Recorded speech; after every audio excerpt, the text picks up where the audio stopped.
بسم اللہ الرحمن الرحیم۔ شروع اللہ کے نام سے جو رحمان و رحیم ہے۔ سبح للہ ما فی السماوات وما فی الارض وهو العزیز الحکیم۔ اللہ کی تسبیح کی ہے ہر اس چیز نے جو آسمانوں اور زمین میں ہے، اور وہ غالب اور حکیم ہے۔ یہ اس خطبے کی مختصر تمہید ہے۔ کلام کا آغاز اس تمہید سے اس لیے کیا گیا ہے کہ آگے جو کچھ فرمایا جانے والا ہے اس کو سننے یا پڑھنے سے پہلے آدمی یہ بات اچھی طرح سمجھ لے کہ اللہ تعالیٰ بے نیاز اور اس سے بالاتر ہے کہ اس کی خدائی کا چلنا کسی کے ایمان اور کسی کی مدد اور قربانیوں پر موقوف ہو۔ وہ اگر ایمان لانے والوں کو ایمان میں خلوص اختیار کرنے کی تلقین کرتا ہے اور ان سے کہتا ہے کہ صداقت کا بول بالا کرنے کے لیے جان و مال سے جہاد کرو، تو یہ سب کچھ ان کے اپنے ہی بھلے کے لیے ہے، ورنہ اس کے ارادے اس کے اپنے ہی زور اور اس کی اپنی ہی تدبیر سے پورے ہو کر رہتے ہیں۔ خواہ کوئی بندہ ان کی تکمیل میں ذرہ برابر بھی سعی نہ کرے بلکہ ساری دنیا مل کر ان کی مزاحمت پر تل جائے۔ یا ایھا الذین آمنوا لم تقولون ما لا تفعلون۔ اے لوگو جو ایمان لائے ہو، تم کیوں وہ بات کہتے ہو جو کرتے نہیں ہو؟ کبر مقتا عند اللہ ان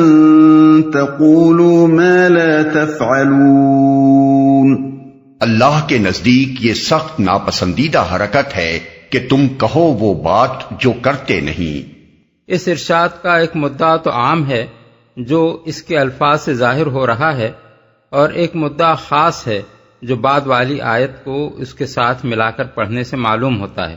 پہلا مدعا یہ ہے کہ ایک سچے مسلمان کے قول اور عمل میں مطابقت ہونی چاہیے، جو کچھ کہے اسے کر کے دکھائے، اور کرنے کی نیت یا ہمت نہ ہو تو زبان سے بھی نہ نکالے۔ کہنا کچھ اور کرنا کچھ، یہ انسان کی ان بدترین صفات میں سے ہے جو اللہ تعالیٰ کی نگاہ میں نہایت مبغوض ہیں۔ کجا کہ ایک ایسا شخص اس اخلاقی عیب میں مبتلا ہو جو اللہ پر ایمان رکھنے کا دعویٰ کرتا ہو۔ نبی صلی اللہ علیہ وسلم نے تصریح فرمائی ہے کہ کسی شخص میں اس صفت کا پایا جانا ان علامات میں سے ہے جو ظاہر کرتی ہیں کہ وہ مومن نہیں بلکہ منافق ہے۔ ایک حدیث میں ہے کہ آپ نے فرمایا آیت المنافق ثلاث، زاد مسلم وَإِن صَامَ وَصَلَّى وَزَعَمَ أَنَّهُ مُسْلِمٌ إِذَا حَدَّثَ كَذَبَ وَإِذَا وَعَدَ أَخْلَفَ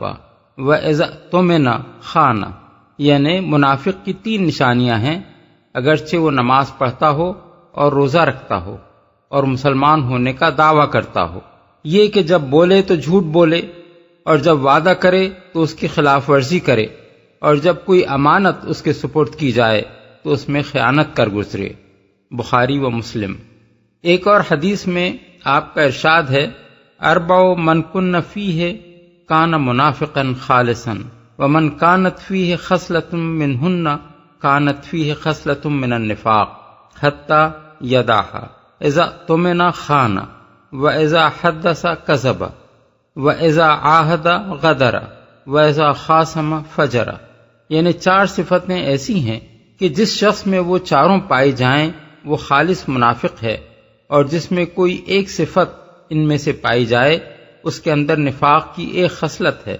جب تک کہ وہ اسے چھوڑ نہ دے۔ یہ کہ جب امانت اس کے سپرد کی جائے تو اس میں خیانت کرے، اور جب بولے تو جھوٹ بولے، اور جب عہد کرے تو اس کی خلاف ورزی کر جائے، اور جب لڑے تو اخلاق و دیانت کی حدیں توڑ ڈالے۔ فقہاء اسلام کا اس بات پر قریب قریب اتفاق ہے کہ کوئی شخص اگر اللہ تعالیٰ سے کوئی عہد کرے، مثلا کسی چیز کی نظر مانے، یا بندوں سے کوئی معاہدہ کرے، یا کسی سے کوئی وعدہ کرے، تو اسے وفا کرنا لازم ہے، الا یہ کہ وہ کام بجائے خود گناہ ہو جس کا اس نے عہد یا وعدہ کیا ہو۔ اور گناہ ہونے کی صورت میں وہ فعل تو نہیں کرنا چاہیے جس کا عہد یا وعدہ کیا گیا ہے، لیکن اس کی پابندی سے آزاد ہونے کے لیے کفارہ یمین ادا کرنا چاہیے، جو سورہ مائدہ آیت 89 میں بیان کیا گیا ہے۔ احکام القرآن للجساس و ابن عربی۔ یہ تو ہے ان آیات کا عام مدعا، رہا وہ خاص مدعا جس کے لیے اس موقع پر یہ آیات ارشاد فرمائی گئی ہیں، تو وہ بعد والی آیت کو ان کے ساتھ ملا کر پڑھنے سے معلوم ہوتا ہے۔ مقصود ان لوگوں کو ملامت کرنا ہے جو اسلام کے لیے سرفروشی و جانبازی کے لمبے چوڑے وعدے کرتے تھے، مگر جب آزمائش کا وقت آتا تھا تو بھاگ نکلتے تھے۔ ضعیف الایمان لوگوں کی اس کمزوری پر قرآن مجید میں کئی جگہ گرفت کی گئی ہے۔ مثلا سورہ نساء آیت 77 میں فرمایا، تم نے ان لوگوں کو بھی دیکھا جن سے کہا گیا تھا کہ اپنے ہاتھ روکے رکھو اور نماز قائم کرو اور زکوٰۃ دو، اب جو انہیں لڑائی کا حکم دیا گیا تو ان میں سے ایک فریق کا حال یہ ہے کہ لوگوں سے ایسا ڈر رہے ہیں جیسے خدا سے ڈرنا چاہیے یا اس سے بھی کچھ بڑھ کر، کہتے ہیں خدایا یہ ہم پر لڑائی کا حکم کیوں لکھ دیا، کیوں نہ ہمیں ابھی کچھ اور مہلت دی۔ اور سورہ محمد آیت 20 میں فرمایا، جو لوگ ایمان لائے ہیں وہ کہہ رہے تھے کہ کوئی صورت کیوں نہیں نازل کی جاتی جس میں جنگ کا حکم دیا جائے، مگر جب ایک محکم صورت نازل کر دی گئی جس میں جنگ کا ذکر تھا تو تم نے دیکھا کہ جن کے دلوں میں بیماری تھی وہ تمہاری طرف اس طرح دیکھ رہے ہیں جیسے کسی پر موت چھا گئی ہو۔ جنگ احد کے موقع پر یہ کمزوریاں خاص طور پر نمایاں ہو کر سامنے آئیں، جن کی طرف سورہ آل عمران میں 13ویں رکوع سے 17ویں رکوع تک مسلسل اشارات کیے گئے ہیں۔ مفسرین نے ان آیات کی شان نزول میں ان کمزوریوں کی مختلف صورتیں بیان کی ہیں جن پر یہاں گرفت کی گئی ہے۔ ابن عباس فرماتے ہیں کہ جہاد فرض ہونے سے پہلے مسلمانوں میں کچھ لوگ تھے جو کہتے تھے کہ کاش ہمیں وہ عمل معلوم ہو جائے جو اللہ کو سب سے زیادہ محبوب ہے تو ہم وہی کریں گے، مگر جب بتایا گیا کہ وہ عمل ہے جہاد تو ان پر اپنی اس بات کو پورا کرنا بہت شاق ہو گیا۔ مقاتل بن حیان کہتے ہیں کہ احد کی جنگ میں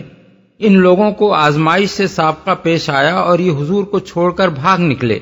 ابن زید کہتے ہیں کہ بہت سے لوگ نبی صلی اللہ علیہ وسلم کو یقین دلاتے تھے کہ آپ کو دشمنوں کے مقابلے کے لیے نکلنا پڑا تو ہم آپ کے ساتھ نکلیں گے، مگر جب وقت آیا تو ان کے وعدے جھوٹے نکلے۔ قتادہ اور ضحاک کہتے ہیں کہ بعض لوگ جنگ میں شریک ہوتے بھی تھے تو کوئی کارنامہ انجام نہ دیتے تھے،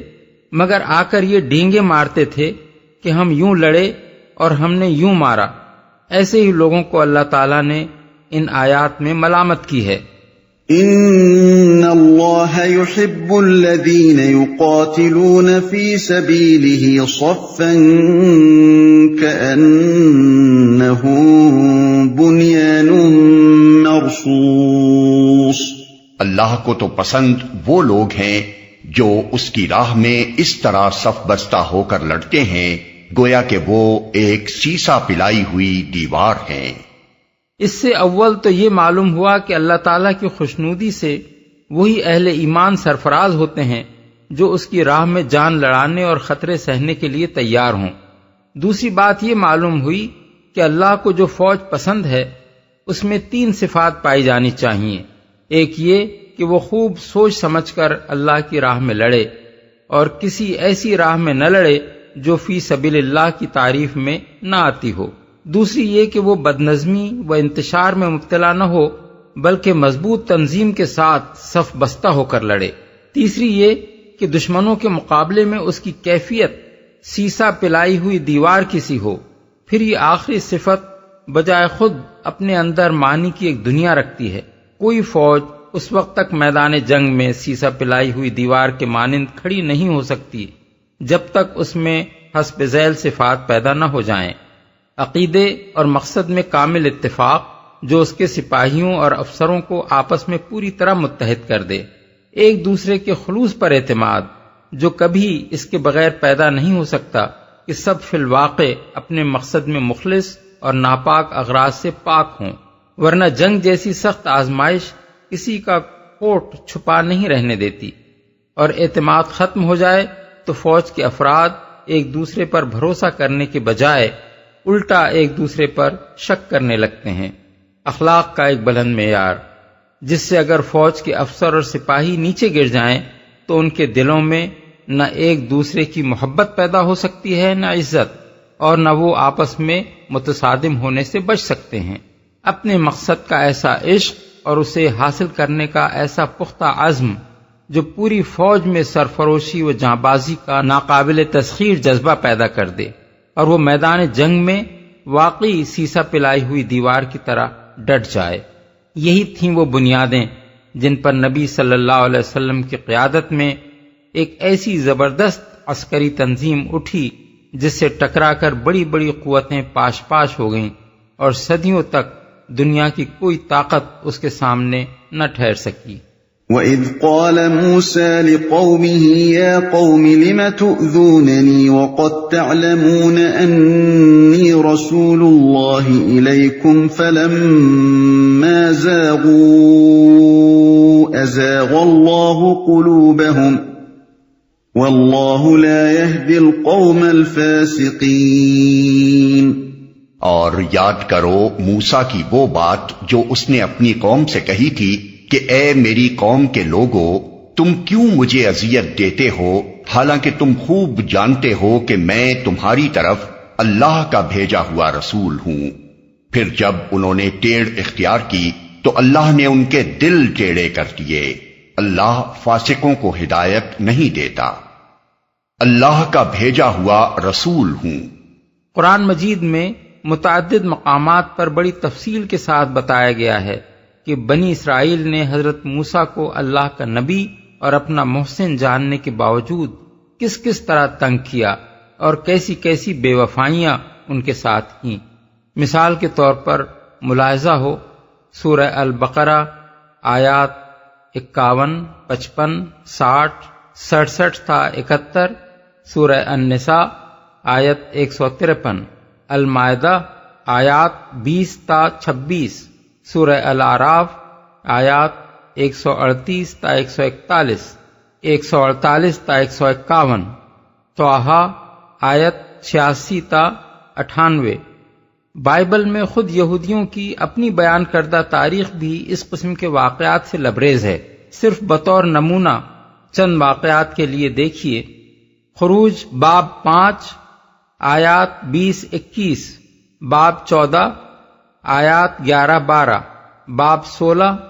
آیات 2 اور 3، باب 17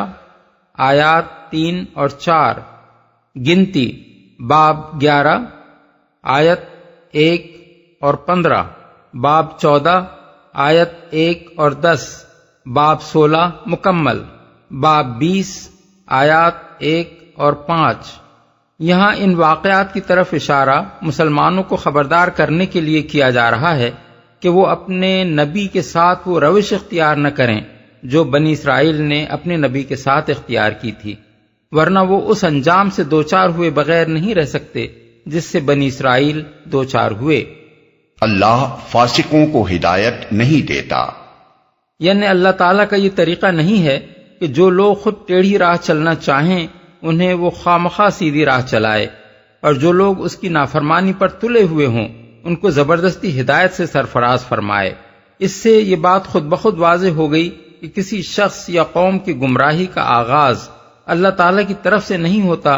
بلکہ خود اس شخص یا قوم کی طرف سے ہوتا ہے۔ البتہ اللہ کا قانون یہ ہے کہ جو گمراہی پسند کرے وہ اس کے لیے راست روی کے نہیں بلکہ گمراہی کے اسباب ہی فراہم کرتا ہے، تاکہ جن جن راہوں میں وہ بھٹکنا چاہے بھٹکتا چلا جائے۔ اللہ نے تو انسان کو انتخاب کی آزادی یعنی فریڈم آف چوائس عطا فرما دی ہے۔ اس کے بعد یہ فیصلہ کرنا ہر انسان کا اور انسانوں کے ہر گروہ کا اپنا کام ہے کہ وہ اپنے رب کی اطاعت کرنا چاہتا ہے یا نہیں، اور راہ راست پسند کرتا ہے یا ٹیڑھے راستوں میں سے کسی پر جانا چاہتا ہے۔ اس انتخاب میں کوئی جبر اللہ تعالیٰ کی طرف سے نہیں ہے۔ اگر کوئی اطاعت اور ہدایت کی راہ منتخب کرے تو اللہ اسے جبراً گمراہی و نافرمانی کی طرف نہیں دھکیلتا، اور اگر کسی کا فیصلہ یہ ہو کہ اسے نافرمانی ہی کرنی ہے اور راہ راست اختیار نہیں کرنی تو اللہ کا یہ طریقہ بھی نہیں ہے کہ اسے مجبور کر کے طاعت و ہدایت کی راہ پر لائے، لیکن یہ بجائے خود ایک حقیقت ہے کہ جو شخص جس راستے کو بھی اپنے لیے منتخب کرے اس پر وہ عملاً ایک قدم بھی نہیں چل سکتا جب تک اللہ اس کے لیے وہ اسباب و ذرائع فراہم اور وہ حالات پیدا نہ کر دے جو اس پر چلنے کے لیے درکار ہوتے ہیں۔ یہی اللہ کی وہ توفیق ہے جس پر انسان کی ہر سعی کے نتیجہ خیز ہونے کا انحصار ہے۔ اب اگر کوئی شخص بھلائی کی توفیق سرے سے چاہتا ہی نہیں بلکہ الٹی برائی کی توفیق چاہتا ہے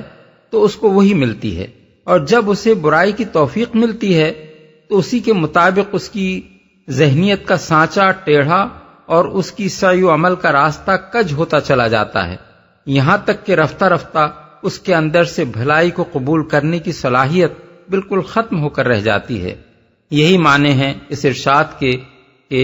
جب انہوں نے ٹیڑھ اختیار کی تو اللہ نے بھی ان کے دل ٹیڑھے کر دیے۔ اس حالت میں یہ بات اللہ کے قانون کے خلاف ہے کہ جو خود گمراہی چاہتا ہے اور گمراہی کی طلب ہی میں سرگرم ہے اور اسی میں آگے بڑھنے کے لیے اپنی ساری فکر و سعی صرف کر رہا ہے، اسے جبراً ہدایت کی طرف موڑ دیا جائے، کیونکہ ایسا کرنا اس آزمائش اور امتحان کے منشا کو فوت کر دے گا جس کے لیے دنیا میں انسان کو انتخاب کی آزادی دی گئی ہے۔ اور اس طرح کی ہدایت پا کر اگر آدمی سیدھا چلے تو کوئی معقول وجہ نہیں ہے کہ اس پر وہ کسی اجر اور جزائے خیر کا مستحق ہو، بلکہ اس صورت میں تو جسے زبردستی ہدایت نہ ملی ہو اور اس بنا پر وہ گمراہی میں پڑا رہ گیا ہو، وہ بھی کسی سزا کا مستحق نہیں ہونا چاہیے، کیونکہ پھر تو اس کے گمراہ رہنے کی ذمہ داری اللہ تعالیٰ پر آ جاتی ہے، اور وہ آخرت میں باز پرس کے موقع پر یہ حجت پیش کر سکتا ہے کہ جب آپ کے ہاں زبردستی ہدایت دینے کا قاعدہ موجود تھا تو آپ نے مجھے اس عنایت سے کیوں محروم رکھا۔ یہی مطلب ہے اس ارشاد کا کہ اللہ فاسقوں کو ہدایت نہیں دیتا، یعنی جن لوگوں نے اپنے لیے خود فسق و نافرمانی کی راہ انتخاب کر لی ہے ان کو وہ اطاعت و فرمانبرداری کی راہ پر چلنے کی توفیق نہیں دیا کرتا۔ وَإِذْ قَالَ عِيسَى ابْنُ مَرْيَمَ يَا بَنِي إِسْرَائِيلَ إِنِّي رَسُولُ اللَّهِ إِلَيْكُمْ مُصَدِّقًا لِمَا بَيْنَ يَدَيَّ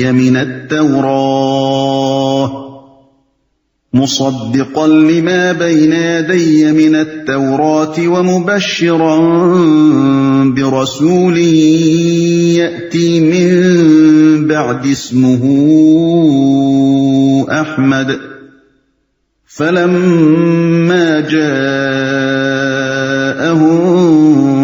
بِالْبَيِّنَاتِ قَالُوا هَذَا سِحْرٌ مُبِينٌ۔ اور یاد کرو عیسیٰ ابن مریم کی وہ بات جو اس نے کہی تھی کہ اے بنی اسرائیل، میں تمہاری طرف اللہ کا بھیجا ہوا رسول ہوں، تصدیق کرنے والا ہوں اس تورات کی جو مجھ سے پہلے آئی ہوئی موجود ہے، اور بشارت دینے والا ہوں ایک رسول کی جو میرے بعد آئے گا جس کا نام احمد ہوگا۔ مگر جب وہ ان کے پاس کھلی کھلی نشانیاں لے کر آیا تو انہوں نے کہا یہ تو صریح دھوکہ ہے۔ اور یاد کرو، یہ بنی اسرائیل کی دوسری نافرمانی کا ذکر ہے۔ ایک نافرمانی وہ تھی جو انہوں نے اپنے دور عروج کے آغاز میں کی، اور دوسری نافرمانی یہ ہے جو اس دور کے آخری اور قطعی اختتام پر انہوں نے کی، جس کے بعد ہمیشہ ہمیشہ کے لیے ان پر خدا کی پھٹکار پڑ گئی۔ مدعا ان دونوں واقعات کو بیان کرنے کا یہ ہے کہ مسلمانوں کو خدا کے رسول کے ساتھ بنی اسرائیل کا سا طرز عمل اختیار کرنے کے نتائج سے خبردار کیا جائے۔ مجھ سے پہلے آئی ہوئی موجود ہے۔ اس فقرے کے 3 معنی ہیں اور تینوں صحیح ہیں۔ ایک یہ کہ میں کوئی الگ و نرالا دین نہیں لایا ہوں، بلکہ وہی دین لایا ہوں جو موسیٰ علیہ السلام لائے تھے۔ میں تورات کی تردید کرتا ہوا نہیں آیا ہوں، بلکہ اس کی تصدیق کر رہا ہوں، جس طرح ہمیشہ سے خدا کے رسول اپنے سے پہلے آئے ہوئے رسولوں کی تصدیق کرتے رہے ہیں۔ لہذا کوئی وجہ نہیں کہ تم میری رسالت کو تسلیم کرنے میں تامل کرو۔ دوسرے معنی یہ ہیں کہ میں ان بشارتوں کا مصداق ہوں جو میری آمد کے متعلق تورات میں موجود ہیں، لہذا بجائے اس کے کہ تم میری مخالفت کرو، تمہیں تو اس بات کا خیر مقدم کرنا چاہیے کہ جس کے آنے کی خبر پچھلے انبیاء نے دی تھی وہ آ گیا۔ اور اس فقرے کو بعد والے فقرے کے ساتھ ملا کر پڑھنے سے تیسرے معنی یہ نکلتے ہیں کہ میں اللہ کے رسول احمد صلی اللہ علیہ وسلم کی آمد کے متعلق تورات کی دی ہوئی بشارت کی تصدیق کرتا ہوں اور خود بھی ان کے آنے کی بشارت دیتا ہوں۔ اس تیسرے معنی کے لحاظ سے حضرت عیسیٰ علیہ السلام کے اس قول کا اشارہ اس بشارت کی طرف ہے جو رسول اللہ صلی اللہ علیہ وسلم کے متعلق حضرت موسیٰ علیہ السلام نے اپنی قوم کو خطاب کرتے ہوئے دی تھی۔ اس میں وہ فرماتے ہیں، خداوند تیرا خدا تیرے لیے تیرے ہی درمیان سے یعنی تیرے ہی بھائیوں میں سے میری مانند ایک نبی برپا کرے گا، تم اس کی سننا، یہ تیری اس درخواست کے مطابق ہوگا جو تو نے خداوند اپنے خدا سے مجمع کے دن حورب میں کی تھی، کہ مجھ کو نہ تو خداوند اپنے خدا کی آواز پھر سننی پڑے اور نہ ایسی بڑی آگ ہی کا نظارہ ہو تاکہ میں مر نہ جاؤں۔ اور خداوند نے مجھ سے کہا کہ وہ جو کچھ کہتے ہیں سو ٹھیک کہتے ہیں، میں ان کے لیے انہی کے بھائیوں میں سے تیری مانند ایک نبی برپا کروں گا اور اپنا کلام اس کے منہ میں ڈالوں گا، اور جو کچھ میں اسے حکم دوں گا وہی وہ ان سے کہے گا، اور جو کوئی میری ان باتوں کو جن کو وہ میرا نام لے کر کہے گا نہ سنے تو میں ان کا حساب اس سے لوں گا۔ استثناء باب 18 آیات 15 تا 19۔ یہ تورات کی صریح پیشین گوئی ہے جو محمد صلی اللہ علیہ وسلم کے سوا کسی اور پر چسپاں نہیں ہو سکتی۔ اس میں حضرت موسیٰ اپنی قوم کو اللہ تعالیٰ کا یہ ارشاد سنا رہے ہیں کہ میں تیرے لیے تیرے بھائیوں میں سے ایک نبی برپا کروں گا۔ ظاہر ہے کہ قوم کے بھائیوں سے مراد خود اسی قوم کا کوئی قبیلہ یا خاندان نہیں ہو سکتا، بلکہ کوئی دوسری ایسی قوم ہی ہو سکتی ہے جس کے ساتھ اس کا قریبی نسلی رشتہ ہو۔ اگر مراد خود بنی اسرائیل میں سے کسی نبی کی آمد ہوتی تو الفاظ یہ ہوتے کہ میں تمہارے لیے خود تم ہی میں سے ایک نبی برپا کروں گا۔ لہذا بنی اسرائیل کے بھائیوں سے مراد لامحالہ بنی اسماعیل ہی ہو سکتے ہیں جو حضرت ابراہیم کی اولاد ہونے کی بنا پر ان کے نسبی رشتہ دار ہیں۔ مزید برآں اس پیشین گوئی کا مصداق بنی اسرائیل کا کوئی نبی اس وجہ سے بھی نہیں ہو سکتا کہ حضرت موسیٰ کے بعد بنی اسرائیل میں کوئی ایک نبی نہیں، بہت سارے نبی آئے ہیں جن کے ذکر سے بائبل بھری پڑی ہے۔ دوسری بات، اس بشارت میں یہ فرمائی گئی ہے کہ جو نبی برپا کیا جائے گا وہ حضرت موسیٰ کے مانند ہوگا۔ اس سے مراد ظاہر ہے کہ شکل و صورت یا حالات زندگی میں مشابہ ہونا تو نہیں ہے، کیونکہ اس لحاظ سے کوئی فرد بھی کسی دوسرے فرد کے مانند نہیں ہوا کرتا، اور اس سے مراد محض وصف نبوت میں مماثلت بھی نہیں ہے، کیونکہ یہ وصف ان تمام انبیاء میں مشترک ہے جو حضرت موسیٰ کے بعد آئے ہیں۔ اس لیے کسی ایک نبی کی یہ خصوصیت نہیں ہو سکتی کہ وہ اس وصف میں ان کے مانند ہو۔ پس ان دونوں پہلوؤں سے مشابہت کے خارج از بحث ہو جانے کے بعد کوئی اور وجہ مماثلت جس کی بنا پر آنے والے ایک نبی کی تخصیص قابل فہم ہو، اس کے سوا نہیں ہو سکتی کہ وہ نبی ایک مستقل شریعت لانے کے اعتبار سے حضرت موسیٰ کے مانند ہو، اور یہ خصوصیت محمد صلی اللہ علیہ وسلم کے سوا کسی میں نہیں پائی جاتی، کیونکہ آپ سے پہلے بنی اسرائیل میں جو نبی بھی آئے تھے وہ شریعت موسوی کے پیرو تھے، ان میں سے کوئی بھی ایک مستقل شریعت لے کر نہ آیا تھا۔ اس تعبیر کو مزید تقویت پیشین گوئی کے ان الفاظ سے ملتی ہے کہ یہ تیری یعنی بنی اسرائیل کی اس درخواست کے مطابق ہوگا جو تو نے خداوند اپنے خدا سے مجمع کے دن حورب میں کی تھی، کہ مجھ کو نہ تو خداوند اپنے خدا کی آواز پھر سننی پڑے اور نہ ایسی بڑی آگ ہی کا نظارہ ہو تاکہ میں مر نہ جاؤں، اور خداوند نے مجھ سے کہا کہ وہ جو کچھ کہتے ہیں ٹھیک کہتے ہیں، میں ان کے لیے انہی کے بھائیوں میں سے تیری مانند ایک نبی برپا کروں گا اور اپنا کلام اس کے منہ میں ڈالوں گا۔ اس عبارت میں حورب سے مراد وہ پہاڑ ہے جہاں حضرت موسیٰ علیہ السلام کو پہلی مرتبہ احکام شریعت دیے گئے تھے،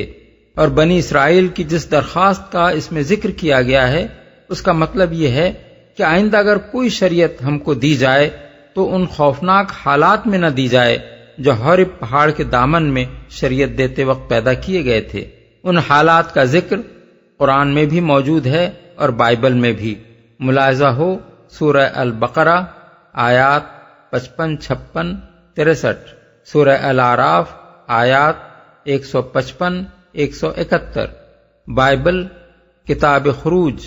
باب 19 آیات 17، 18۔ اس کے جواب میں حضرت موسیٰ بنی اسرائیل کو بتاتے ہیں کہ اللہ تعالیٰ نے تمہاری یہ درخواست قبول کر لی ہے۔ اس کا ارشاد ہے کہ میں ان کے لیے ایک ایسا نبی برپا کروں گا جس کے منہ میں اپنا کلام ڈالوں گا، یعنی آئندہ شریعت دینے کے وقت وہ خوفناک حالات پیدا نہ کیے جائیں گے جو حورب پہاڑ کے دامن میں پیدا کیے گئے تھے، بلکہ اب جو نبی اس منصب پر مامور کیا جائے گا اس کے منہ میں بس اللہ کا کلام ڈال دیا جائے گا اور وہ اسے خلق خدا کو سنا دے گا۔ اس تصریح پر غور کرنے کے بعد کیا اس امر میں کسی شبہ کی گنجائش رہ جاتی ہے کہ محمد صلی اللہ علیہ وسلم کے سوا اس کا مصداق کوئی اور نہیں ہے؟ حضرت موسیٰ کے بعد مستقل شریعت صرف آپ ہی کو دی گئی۔ اس کے عطا کرنے کے وقت کوئی ایسا مجمع نہیں ہوا جیسا حورب پہاڑ کے دامن میں بنی اسرائیل کا ہوا تھا، اور کسی وقت بھی احکام شریعت دینے کے موقع پر وہ حالات پیدا نہیں کیے گئے جو وہاں پیدا کیے گئے تھے۔ جس کا نام احمد ہوگا۔ یہ قرآن مجید کی ایک بڑی اہم آیت ہے جس پر مخالفین اسلام کی طرف سے بڑی لیدے بھی کی گئی ہے اور بدترین خیانت مجرمانہ سے بھی کام لیا گیا ہے، کیونکہ اس میں یہ بتایا گیا ہے کہ حضرت عیسیٰ علیہ السلام نے رسول اللہ صلی اللہ علیہ وسلم کا صاف صاف نام لے کر آپ کی آمد کی بشارت دی تھی، اس لیے ضروری ہے کہ اس پر تفصیل کے ساتھ بحث کی جائے۔ نمبر 1، اس میں نبی کریم صلی اللہ علیہ وسلم کا اسم گرامی احمد بتایا گیا ہے۔ احمد کے دو معنی ہیں، ایک وہ شخص جو اللہ کی سب سے زیادہ تعریف کرنے والا ہو، دوسرے وہ شخص جس کی سب سے زیادہ تعریف کی گئی ہو یا جو بندوں میں سب سے زیادہ قابل تعریف ہو۔ احادیث صحیحہ سے ثابت ہے کہ یہ بھی حضور کا ایک نام تھا۔ مسلم اور ابو داؤد طیالسی میں حضرت ابو موسیٰ اشعری کی روایت ہے کہ حضور نے فرمایا، انا محمد و انا احمد والحاشر، یعنی میں محمد ہوں اور میں احمد ہوں اور میں حاشر ہوں۔ اسی مضمون کی روایات حضرت جبیر بن مطعم سے امام مالک، بخاری، مسلم، دارمی، ترمذی اور نسائی نے نقل کی ہیں۔ حضور کا یہ اسم گرامی صحابہ میں معروف تھا، چنانچہ حضرت حسان بن ثابت کا شعر ہے، صلی الالہ ومن یحف بعرشہ والطیبون علی المبارک احمد، یعنی اللہ نے اور اس کے عرش کے گرد جم گھٹا لگائے ہوئے فرشتوں نے اور سب پاکیزہ ہستیوں نے بابرکت احمد پر درود بھیجا ہے۔ تاریخ سے بھی یہ ثابت ہے کہ حضور کا نام مبارک صرف محمد ہی نہ تھا بلکہ احمد بھی تھا۔ عرب کا پورا لٹریچر اس بات سے خالی ہے کہ حضور سے پہلے کسی کا نام احمد رکھا گیا ہو، اور حضور کے بعد احمد اور غلام احمد اتنے لوگوں کے نام رکھے گئے ہیں جن کا شمار نہیں کیا جا سکتا۔ اس سے بڑھ کر اس بات کا کیا ثبوت ہو سکتا ہے کہ زمانہ نبوت سے لے کر آج تک تمام امت میں آپ کا یہ اسم گرامی معلوم و معروف رہا ہے۔ اگر حضور کا یہ اسم گرامی نہ ہوتا تو اپنے بچوں کے نام غلام احمد رکھنے والوں نے آخر کس احمد کا غلام ان کو قرار دیا تھا؟ 2، انجیل یوحنا اس بات پر گواہ ہے کہ مسیح کی آمد کے زمانے میں بنی اسرائیل 3 شخصیتوں کے منتظر تھے، ایک مسیح، دوسرے ایلیا یعنی حضرت الیاس کی آمد ثانی، اور تیسرے وہ نبی۔ انجیل کے الفاظ یہ ہیں، اور یوحنا یعنی حضرت یحییٰ علیہ السلام کی گواہی یہ ہے کہ جب یہودیوں نے یروشلم سے کاہن اور لاوی یہ پوچھنے کو اس کے پاس بھیجے کہ تو کون ہے، تو اس نے اقرار کیا اور انکار نہ کیا، بلکہ اقرار کیا کہ میں تو مسیح نہیں ہوں۔ انہوں نے اس سے پوچھا، پھر کون ہے؟ کیا تو ایلیا ہے؟ اس نے کہا، میں نہیں ہوں۔ کیا تو وہ نبی ہے؟ اس نے جواب دیا کہ نہیں۔ پس انہوں نے اس سے کہا، پھر تو ہے کون؟ اس نے کہا، میں بیابان میں ایک پکارنے والے کی آواز ہوں کہ تم خداوند کی راہ سیدھی کرو۔ انہوں نے اس سے یہ سوال کیا کہ اگر تو نہ مسیح ہے، نہ ایلیا، نہ وہ نبی، تو پھر بپتسمہ کیوں دیتا ہے؟ باب 1 آیات 19 25۔ یہ الفاظ اس بات پر صریح دلالت کرتے ہیں کہ بنی اسرائیل حضرت مسیح اور حضرت الیاس کے علاوہ ایک اور نبی کے بھی منتظر تھے، اور وہ حضرت یحییٰ نہ تھے۔ اس نبی کی آمد کا عقیدہ بنی اسرائیل کے ہاں اس قدر مشہور و معروف تھا کہ وہ نبی کہہ دینا گویا اس کی طرف اشارہ کرنے کے لیے بالکل کافی تھا۔ یہ کہنے کی ضرورت بھی نہ تھی کہ جس کی خبر تورات میں دی گئی ہے۔ مزید برآں اس سے یہ بھی معلوم ہوا کہ جس نبی کی طرف وہ اشارہ کر رہے تھے اس کا آنا قطعی طور پر ثابت تھا، کیونکہ جب حضرت یحییٰ سے یہ سوالات کیے گئے تو انہوں نے یہ نہیں کہا کہ کوئی اور نبی آنے والا نہیں ہے، تم کس نبی کے متعلق پوچھ رہے ہو؟ نمبر 3، اب وہ پیشین گوئیاں دیکھیے جو انجیل یوحنا میں مسلسل باب 14 سے 16 تک منقول ہوئی ہیں، اور میں باپ سے درخواست کروں گا تو وہ تمہیں دوسرا مددگار بخشے گا کہ ابد تک تمہارے ساتھ رہے، یعنی روح حق جسے دنیا حاصل نہیں کر سکتی، کیونکہ نہ اسے دیکھتی ہے نہ جانتی ہے، پر تم اسے جانتے ہو کیونکہ وہ تمہارے ساتھ رہتا ہے اور تمہارے اندر ہے۔ باب 14 آیات 16-17۔ میں نے یہ باتیں تمہارے ساتھ رہ کر تم سے کہیں، لیکن مددگار یعنی روح القدس جسے باپ میرے نام سے بھیجے گا وہی تمہیں سب باتیں سکھائے گا، اور جو کچھ میں نے تم سے کہا ہے وہ سب تمہیں یاد دلائے گا۔ باب 14 آیات 25-26۔ اس کے بعد میں تم سے بہت سی باتیں نہ کروں گا، کیونکہ دنیا کا سردار آتا ہے اور مجھ میں اس کا کچھ نہیں۔ باب 14 آیت 30۔ لیکن جب وہ مددگار آئے گا جس کو میں تمہارے پاس باپ کی طرف سے بھیجوں گا، یعنی سچائی کا روح جو باپ سے صادر ہوتا ہے،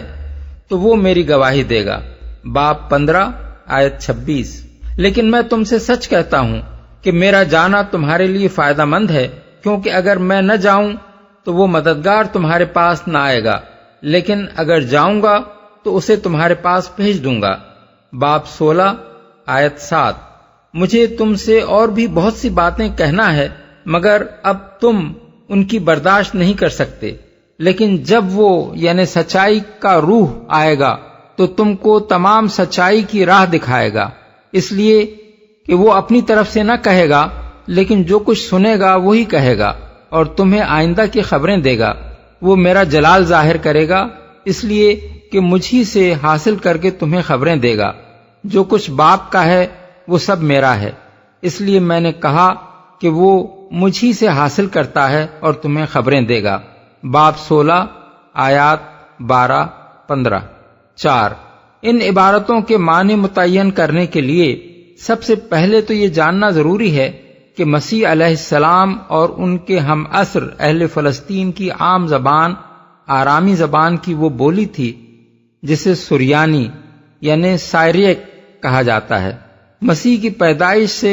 200-250 برس پہلے ہی سلوقی یعنی سیلوسائڈ اقتدار کے زمانے میں اس علاقے سے عبرانی رخصت ہو چکی تھی اور سریانی نے اس کی جگہ لے لی تھی۔ اگرچہ سلوقی اور پھر رومی سلطنتوں کے اثر سے یونانی زبان بھی اس علاقے میں پہنچ گئی تھی، مگر وہ صرف اس طبقے تک محدود رہی جو سرکار دربار میں رسائی پا کر یا رسائی حاصل کرنے کی خاطر یونانیت زدہ ہو گیا تھا۔ فلسطین کے عام لوگ سریانی کی ایک خاص بولی یعنی ڈائلیکٹ استعمال کرتے تھے، جس کے لہجے اور تلفظات اور محاورات دمشق کے علاقے میں بولی جانے والی سریانی سے مختلف تھے، اور اس ملک کے عوام یونانی سے اس قدر ناواقف تھے کہ جب سن 70 عیسوی میں یروشلم پر قبضہ کرنے کے بعد رومی جنرل تیتوس یعنی ٹائٹس نے اہل یروشلم کو یونانی میں خطاب کیا تو اس کا ترجمہ سریانی زبان میں کرنا پڑا۔ اس سے یہ بات خود بخود ظاہر ہوتی ہے کہ حضرت مسیح نے اپنے شاگردوں سے جو کچھ کہا تھا وہ لامحالہ سریانی زبان ہی میں ہوگا۔ دوسری بات یہ جاننی ضروری ہے کہ بائبل کی 4 انجیلیں ان یونانی بولنے والے عیسائیوں کی لکھی ہوئی ہیں جو حضرت عیسیٰ کے بعد اس مذہب میں داخل ہوئے تھے۔ ان تک حضرت عیسیٰ علیہ السلام کے اقوال و اعمال کی تفصیلات سریانی بولنے والے عیسائیوں کے ذریعے سے کسی تحریر کی صورت میں نہیں بلکہ زبانی روایات کی شکل میں پہنچی تھیں، اور ان سریانی روایات کو انہوں نے اپنی زبان میں ترجمہ کر کے درج کیا تھا۔ ان میں سے کوئی انجیل بھی سن 70 عیسوی سے پہلے کی لکھی ہوئی نہیں ہے، اور انجیل یوحنا تو حضرت عیسیٰ کے 1 صدی بعد غالباً ایشیائے کوچک کے شہر افسس میں لکھی گئی ہے۔ مزید یہ کہ ان انجیلوں کا بھی کوئی اصل نسخہ اس یونانی زبان میں محفوظ نہیں ہے جس میں ابتداً یہ لکھی گئی تھیں۔ مطبعے کی ایجاد سے پہلے کے جتنے یونانی مسودات جگہ جگہ سے حاصل کر کے جمع کیے گئے ہیں، ان میں سے کوئی بھی 4 صدی سے پہلے کا نہیں ہے۔ اس لیے یہ کہنا مشکل ہے کہ 3 صدیوں کے دوران میں ان کے اندر کیا کچھ رد و بدل ہوئے ہوں گے۔ اس معاملے کو جو چیز خاص طور پر مشتبہ بنا دیتی ہے وہ یہ ہے کہ عیسائی اپنی انجیلوں میں اپنی پسند کے مطابق دانستہ تغیر و تبدل کرنے کو بالکل جائز سمجھتے رہے ہیں۔ انسائکلوپیڈیا بریٹانیکا ایڈیشن سن 1946 کے مضمون بائبل کا مصنف لکھتا ہے، اناجیل میں ایسے نمایاں تغیرات دانستہ کیے گئے ہیں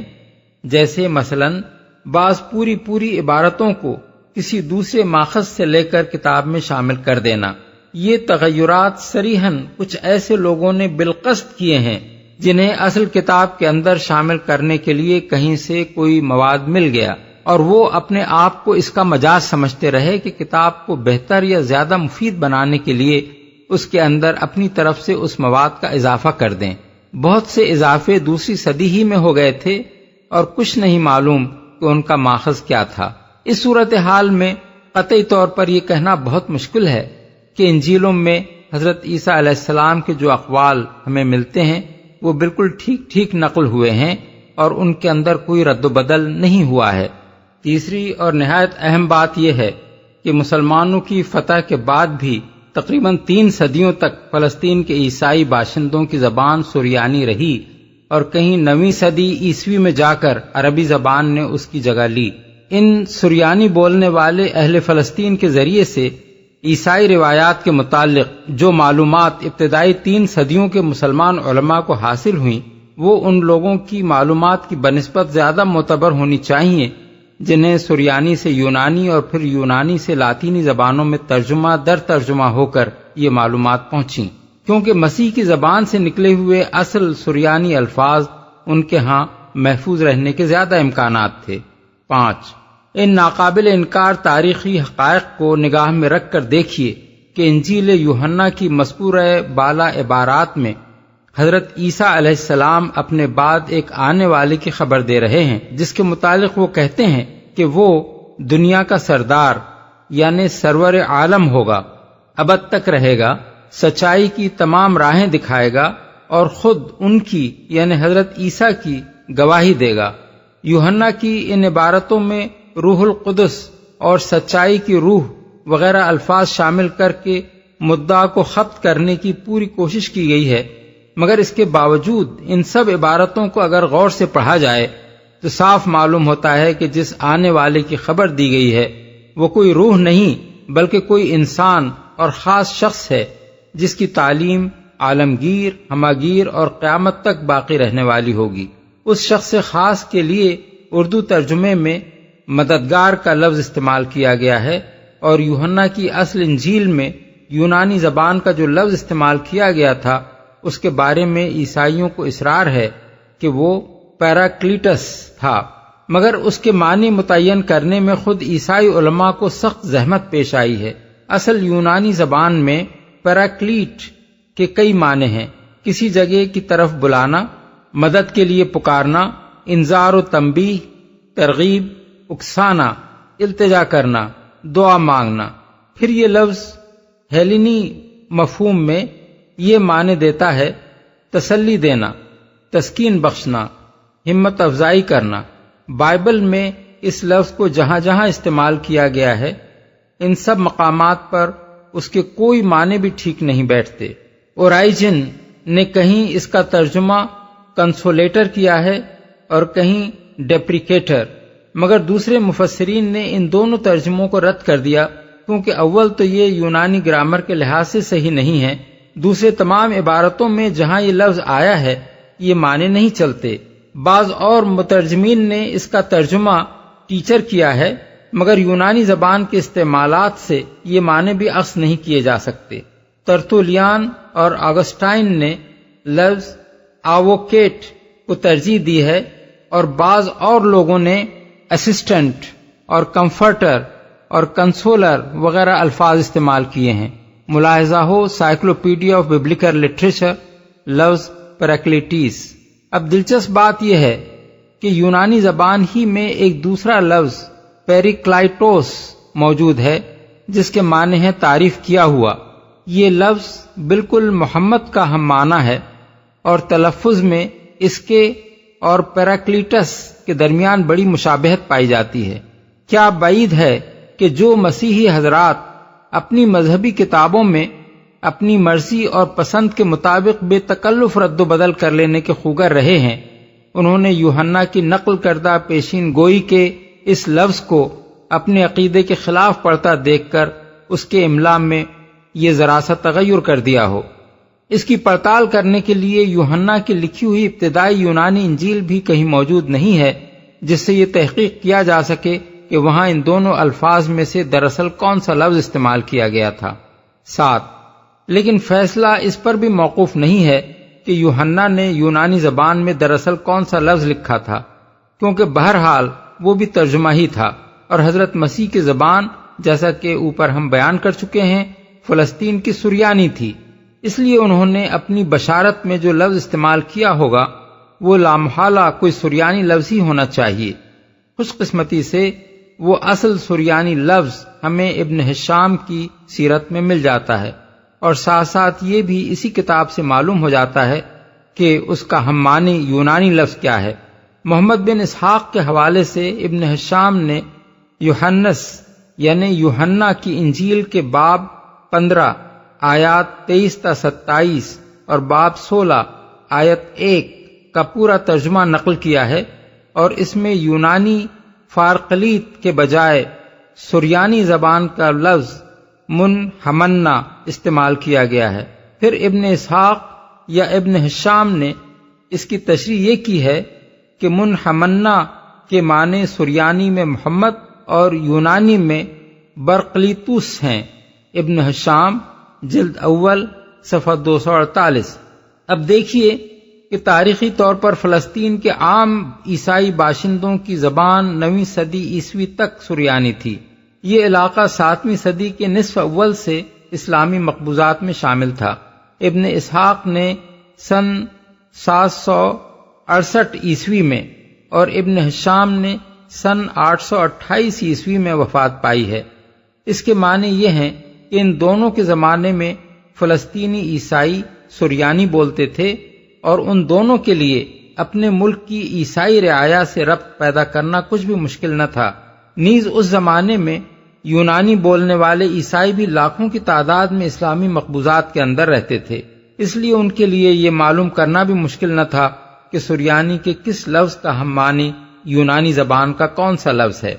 اب اگر ابن اسحاق کے نقل کردہ ترجمے میں سریانی لفظ منحمنا استعمال ہوا ہے، اور ابن اسحاق یا ابن ہشام نے اس کی تشریح یہ کی ہے کہ عربی میں اس کا ہم معنی لفظ محمد اور یونانی میں برقلیتوس ہے، تو اس امر میں کسی شک کی گنجائش نہیں رہ جاتی کہ حضرت عیسیٰ نے حضور کا نام مبارک لے کر آپ ہی کے آنے کی بشارت دی تھی۔ اور ساتھ ساتھ یہ بھی معلوم ہو جاتا ہے کہ یوحنا کی یونانی انجیل میں دراصل لفظ پیریکلائٹوس استعمال ہوا تھا، جسے عیسائی حضرات نے بعد میں کسی وقت پیراکلیٹس سے بدل دیا۔ 8. اس سے بھی قدیم تر تاریخی شہادت حضرت عبداللہ بن مسعود کی یہ روایت ہے کہ مہاجرین حبشہ کو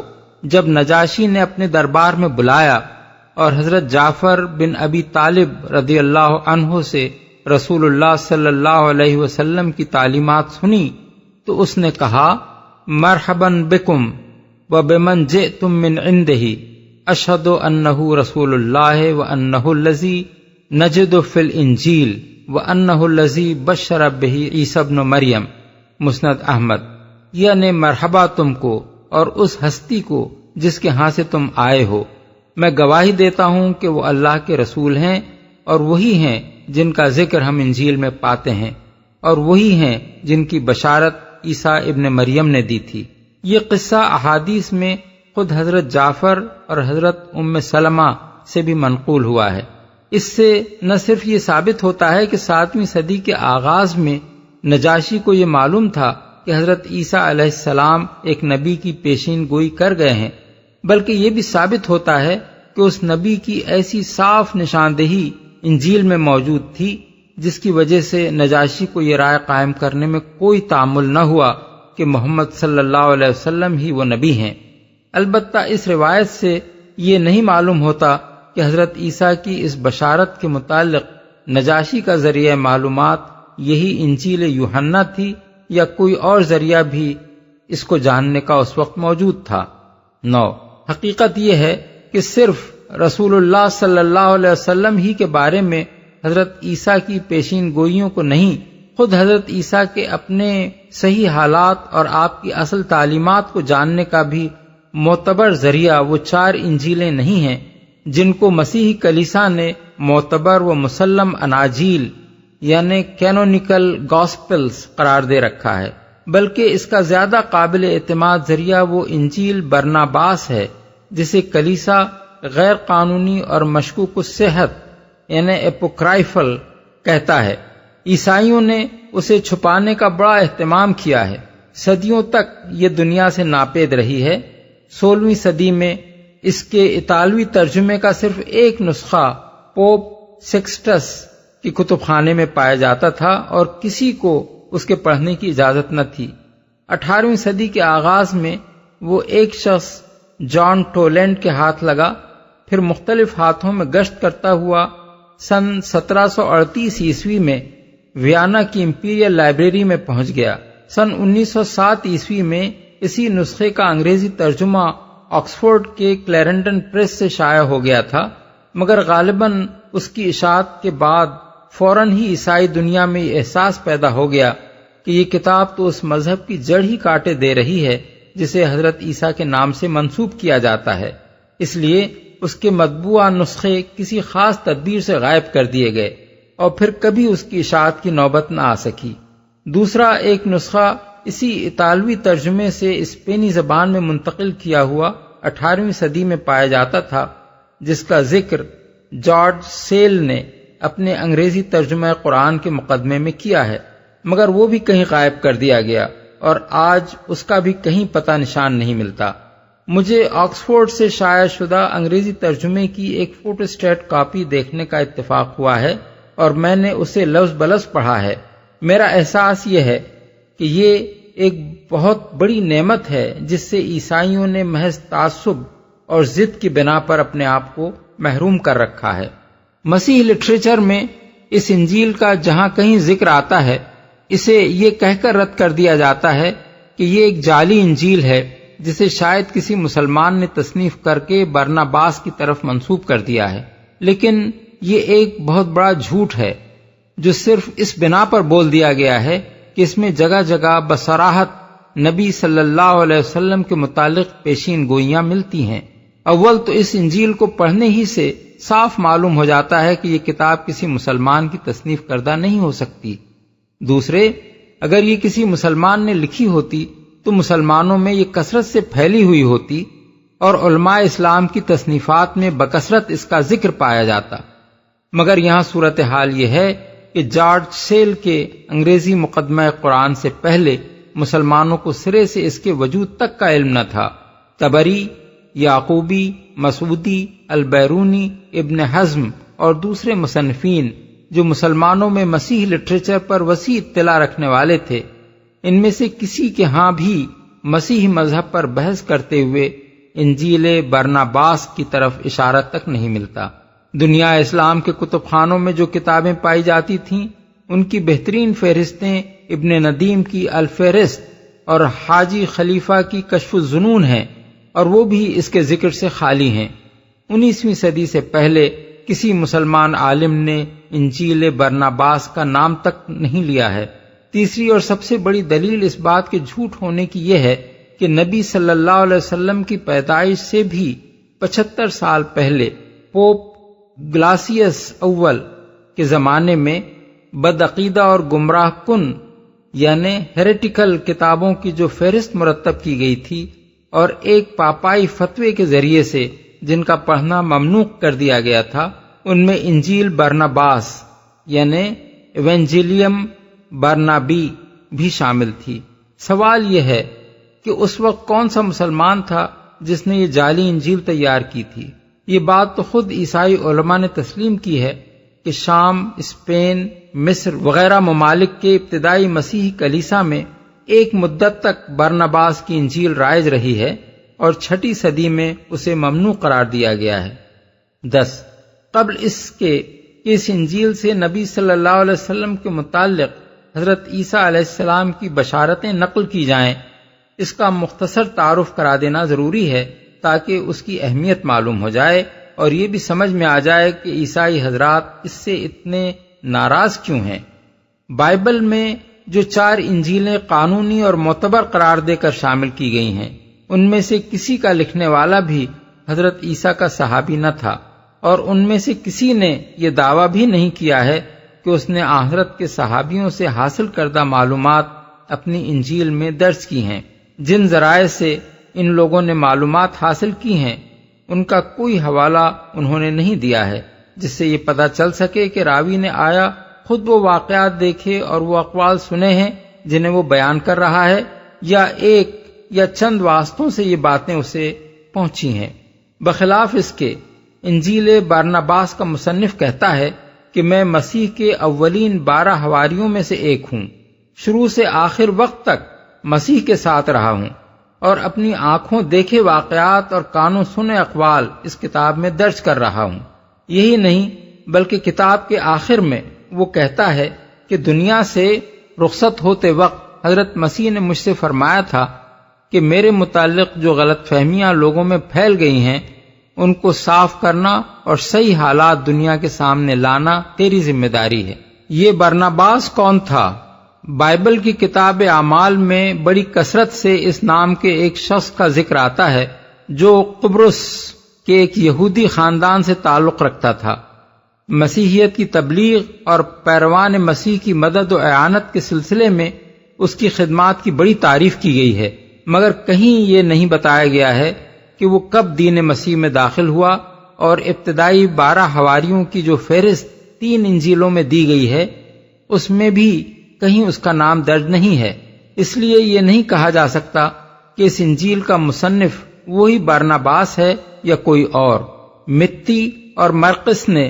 حواریوں یعنی اپوسٹلز کی جو فہرست دی ہے، برناباس کی دی ہوئی فہرست اس سے صرف 2 ناموں میں مختلف ہے، ایک توما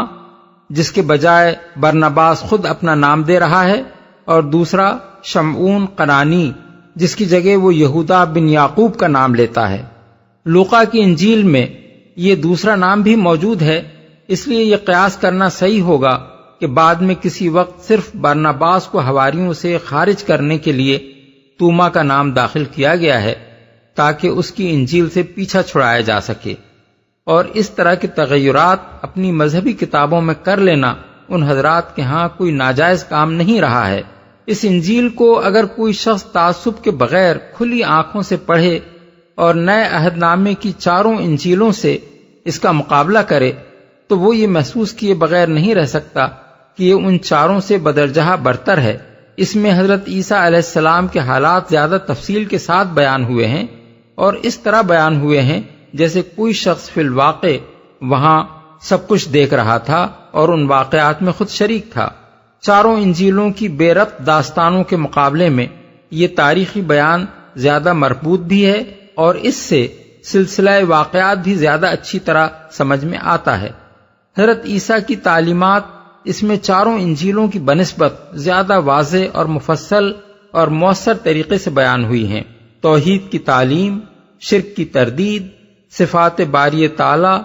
عبادات کی روح اور اخلاق فاضلہ کے مضامین اس میں بڑے ہی پرزور اور مدلل اور مفصل ہیں۔ جن سبق آموز تمثیلات کے پیرائے میں مسیح نے یہ مضامین بیان کیے ہیں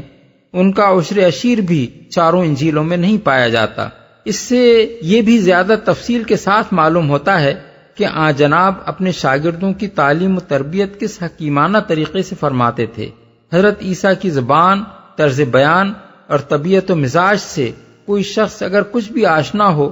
تو وہ اس انجیل کو پڑھ کر یہ ماننے پر مجبور ہوگا کہ یہ کوئی جعلی داستان نہیں ہے جو بعد میں کسی نے گھڑ لی ہو، بلکہ اس میں حضرت مسیح اناجیل اربع کی بنسبت اپنی اصلی شان میں بہت زیادہ نمایاں ہو کر ہمارے سامنے آتے ہیں، اور اس میں ان تضادات کا نام و نشان بھی نہیں ہے جو اناجیل اربع میں ان کے مختلف اقوال کے درمیان پایا جاتا ہے۔ اس انجیل میں حضرت عیسیٰ کی زندگی اور آپ کی تعلیمات ٹھیک ٹھیک ایک نبی کی زندگی اور تعلیمات کے مطابق نظر آتی ہیں۔ وہ اپنے آپ کو ایک نبی کی حیثیت سے پیش کرتے ہیں، تمام پچھلے انبیاء اور کتابوں کی تصدیق کرتے ہیں، صاف کہتے ہیں کہ انبیاء علیہم السلام کی تعلیمات کے سوا معرفت حق کا کوئی دوسرا ذریعہ نہیں ہے،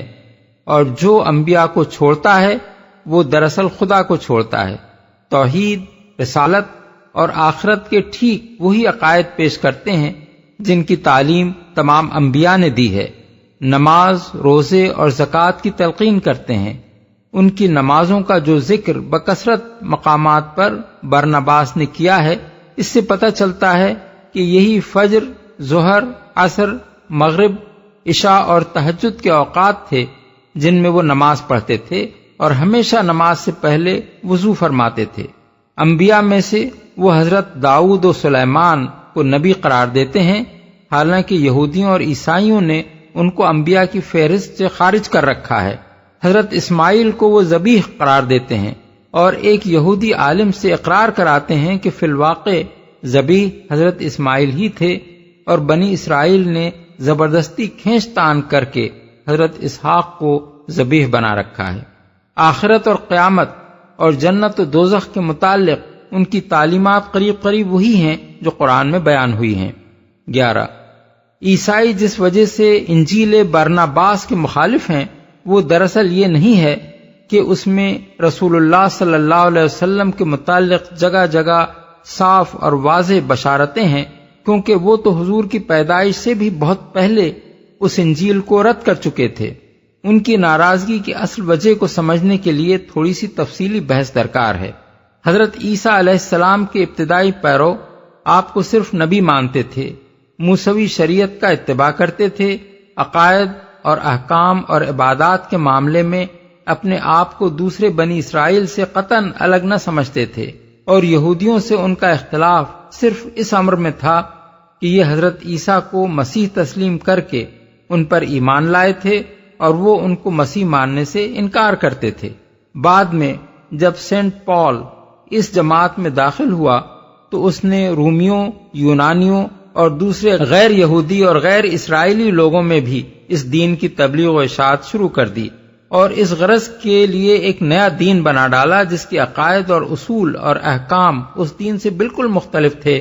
جسے حضرت عیسیٰ علیہ السلام نے پیش کیا تھا۔ اس شخص نے حضرت عیسیٰ کی کوئی صحبت نہیں پائی تھی، بلکہ ان کے زمانے میں وہ ان کا سخت مخالف تھا، اور ان کے بعد بھی کئی سال تک ان کے پیرووں کا دشمن بنا رہا۔ پھر جب اس جماعت میں داخل ہو کر اس نے ایک نیا دین بنانا شروع کیا، اس وقت بھی اس نے حضرت عیسیٰ کے کسی قول کی سند نہیں پیش کی، بلکہ اپنے کشف و الہام کو بنیاد بنایا۔ اس نئے دین کی تشکیل میں اس کے پیش نظر بس یہ مقصد تھا کہ دین ایسا ہو جسے عام غیر یہودی یعنی جینٹائل دنیا قبول کر لے۔ اس نے اعلان کر دیا کہ ایک عیسائی شریعت یہود کی تمام پابندیوں سے آزاد ہے۔ اس نے کھانے پینے میں حرام و حلال کی ساری قیود ختم کر دیں۔ اس نے ختنہ کے حکم کو بھی منسوخ کر دیا جو غیر یہودی دنیا کو خاص طور پر ناگوار تھا، حتیٰ کہ اس نے مسیح کی الوہیت اور ان کے ابن خدا ہونے اور صلیب پر جان دے کر اولاد آدم کے پیدائشی گناہ کا کفارہ بن جانے کا عقیدہ بھی تصنیف کر ڈالا، کیونکہ عام مشرکین کے مزاج سے یہ بہت مناسبت رکھتا تھا۔ مسیح کے ابتدائی پیرووں نے ان بدعات کی مزاحمت کی، مگر سینٹ پال نے جو دروازہ کھولا تھا اس سے غیر یہودی عیسائیوں کا ایک ایسا زبردست سیلاب اس مذہب میں داخل ہو گیا جس کے مقابلے میں وہ مٹھی بھر لوگ کسی طرح نہ ٹھہر سکے۔ تاہم تیسری صدی عیسوی کے اختتام تک بکثرت لوگ ایسے موجود تھے جو مسیح کی الوہیت کے عقیدے سے انکار کرتے تھے، مگر چوتھی صدی کے آغاز یعنی 325 عیسوی میں نیقیہ کی کونسل نے پولوسی عقائد کو قطعی طور پر مسیحیت کا مسلم مذہب قرار دے دیا، اور پھر رومی سلطنت خود عیسائی ہو گئی، اور قیصر تھیوڈوسس کے زمانے میں یہی مذہب سلطنت کا سرکاری مذہب بن گیا۔ اس کے بعد قدرتی بات تھی کہ وہ تمام کتابیں جو اس عقیدے کے خلاف ہوں مردود قرار دے دی جائیں، اور صرف وہی کتابیں معتبر ٹھہرائی جائیں جو اس عقیدے سے مطابقت رکھتی ہوں۔ سن 367 میں پہلی مرتبہ اتھاناسیوس کے ایک خط کے ذریعے معتبر و مسلم کتابوں کے ایک مجموعے کا اعلان کیا گیا، اور پھر اس کی توثیق سن 382 میں پوپ ڈیمیسیس کے زیر صدارت ایک مجلس نے کی، اور 5ویں صدی کے آخر میں پوپ گلاسیوس نے اس مجموعے کو مسلم قرار دینے کے ساتھ ساتھ ان کتابوں کی ایک فہرست مرتب کر دی جو غیر مسلم تھیں۔ حالانکہ جن پولوسی عقائد کو بنیاد بنا کر مذہبی کتابوں کے معتبر اور غیر معتبر ہونے کا یہ فیصلہ کیا گیا تھا، ان کے متعلق کبھی کوئی عیسائی عالم یہ دعویٰ نہیں کر سکا ہے کہ ان میں سے کسی عقیدے کی تعلیم خود حضرت عیسیٰ علیہ السلام نے دی تھی، بلکہ معتبر کتابوں کے مجموعے میں جو انجیلیں شامل ہیں،